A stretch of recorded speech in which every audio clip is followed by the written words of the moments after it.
Assalamualaikum warahmatullahi wabarakatuh. Halo friends, bertemu lagi dengan Miss Alice. Dan kali ini Miss Alice akan kembali mengajari kalian materi matematika. Sebelum kita memulai pembelajaran pada hari ini, mari kita bersama-sama membaca basmalah. Bismillahirrahmanirrahim. Semoga Allah memudahkan kita untuk memahami materi yang akan Miss Alice sampaikan.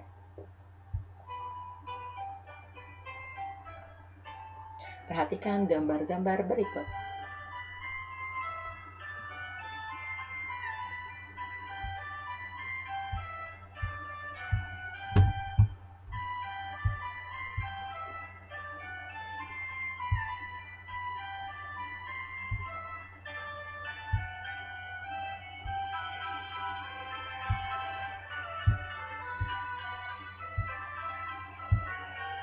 Pernahkah kalian melihat gambar-gambar tersebut?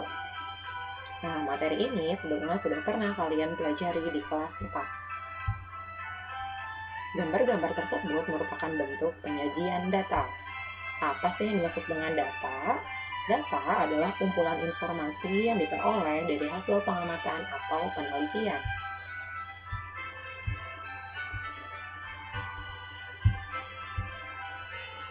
Lalu, apakah kalian tahu apa yang dimaksud dengan penyajian data? Penyajian data merupakan salah satu kegiatan dalam pembuatan laporan hasil pengamatan yang telah dilakukan agar dapat lebih mudah dibaca dan dimengerti, sehingga mudah juga untuk dianalisis dan diambil kesimpulannya.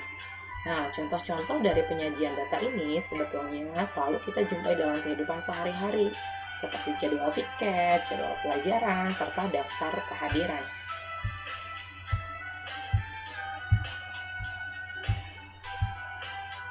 Nah, jadi hari ini kita akan belajar mengenai penyajian data. Sebelum datanya disajikan, apakah kalian tahu dari manakah data-data tersebut didapatkan? Kita harus tahu dulu bagaimana cara mengumpulkan data. Berikut merupakan cara-cara pengumpulan data. Pertama, ada pencatatan langsung. Contoh dari pencatatan langsung ini adalah ketika wasit mencatat skor pertandingan, serta pedagang yang mendata barang dagangannya. Langkah kedua, ada melakukan wawancara. Nah, kegiatan ini merupakan kegiatan tanya jawab dengan seorang untuk dimintai keterangan akan suatu hal. Yang ketiga, bisa juga dilakukan penelitian. Yang keempat, bisa juga didapatkan dengan menyebarkan angket atau kuesioner.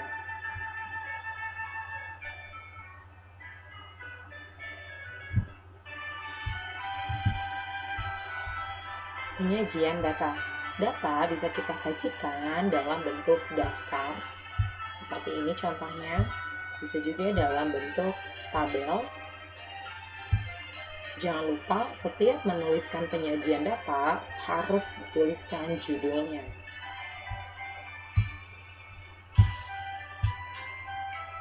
Dalam bentuk diagram gambar, dalam bentuk diagram batang,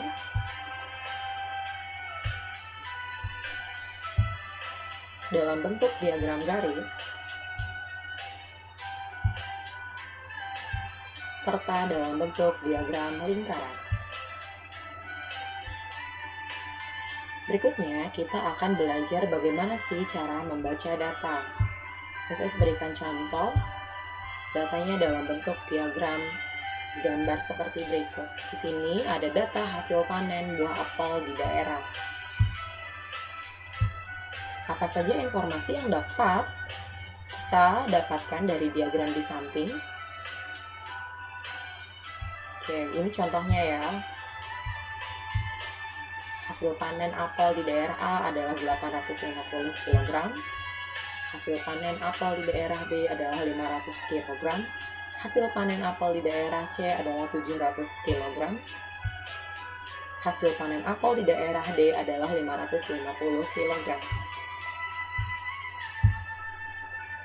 Daerah A merupakan daerah yang paling banyak meraih hasil panen apel. Daerah B merupakan daerah yang paling sedikit meraih hasil panen apel.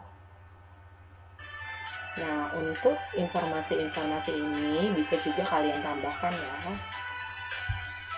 Contoh berikutnya, Miss Ais akan berikan bagaimana cara membaca data dalam bentuk diagram garis. Nah, di sini disajikan data berat badan siswa kelas 5. Informasi apa saja yang bisa kita dapatkan dari diagram di samping?